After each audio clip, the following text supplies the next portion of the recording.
The reason it's so valuable for you to enjoy the visualizations in your head is because those visualizations are an actual reality that already exists in a universe of infinite possibilities which you live in.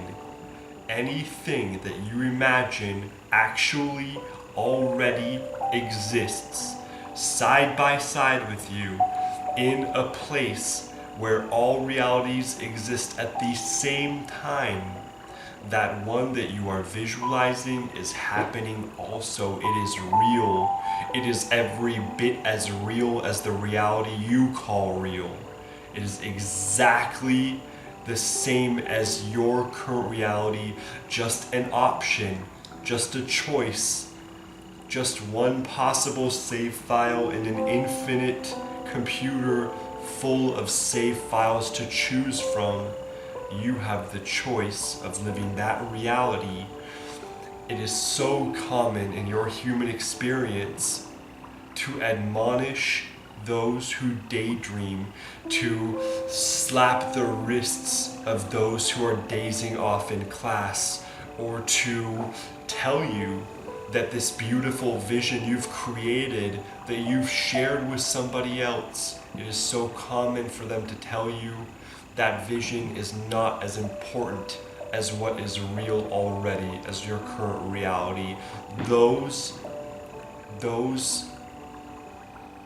pieces of advice are not of service to you as much as the realization that soaking pleasure and joy out of a daydream is the best way to make it happen. Soaking happiness and juice of excitement and the nectar of looking forward to something, soaking that vibrational pleasure out of something that you have enough energy to make the decision to spend the time to create in your own mind. That is the whole pleasure of existence. That is the whole core of creation. That is creation at its most base, your ability to think about something in your own mind and make the decision to enjoy that little vision, that 4, 5, 7 seconds. We encourage you to extend it as long as you can. If you can hit 1 minute of energy and momentum on a daydream, you have put so much energy in motion, it almost has a life of its own by the minute mark.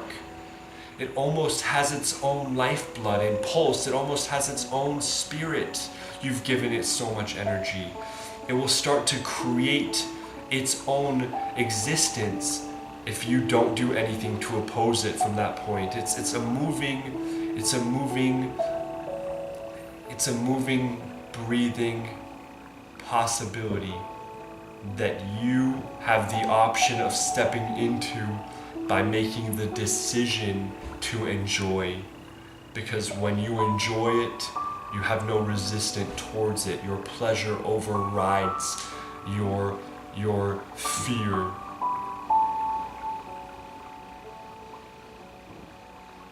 Or your guilt, or your concern, or your anger, your frustration, or your hopelessness.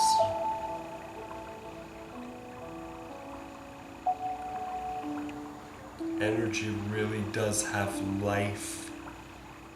There's life in the things that you choose to focus on as a result of your focus, and you can either set that life free to run and create and become your next experience,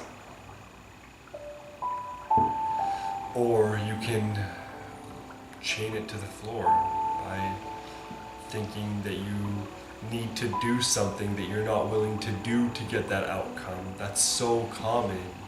Thinking that that outcome requires a certain amount of sacrifice or a certain amount of luck or someone else doing something you need them to do in order to get that outcome. Those are all human tendencies that chain your energies to the ground. The soul of you, the core of you, the higher version of yourself knows the only thing that's needed is done already.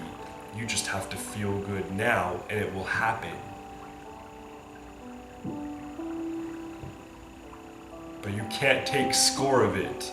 You can't smile in a mirror and look over at the corner of your eye at your watch and say, has it happened yet? You can't wait for it to happen, because that is an infinite self-fulfilling loop. If you're waiting for it to happen, your next experience will be more waiting. That is the result of the law of attraction that you're so familiar with. The only way for you to experience the result is to genuinely feel so happy now that you don't care if you have the result or not. And the moment you've achieved that, life will first show you the same thing you've experienced already, but your behavior will be different than you've behaved before. Your response to your life will be different than you've responded until this moment. The moment you've made that decision, you immediately are different. And then your life will mold and evolve, and the universe will update its reflection to what you currently have chosen to be.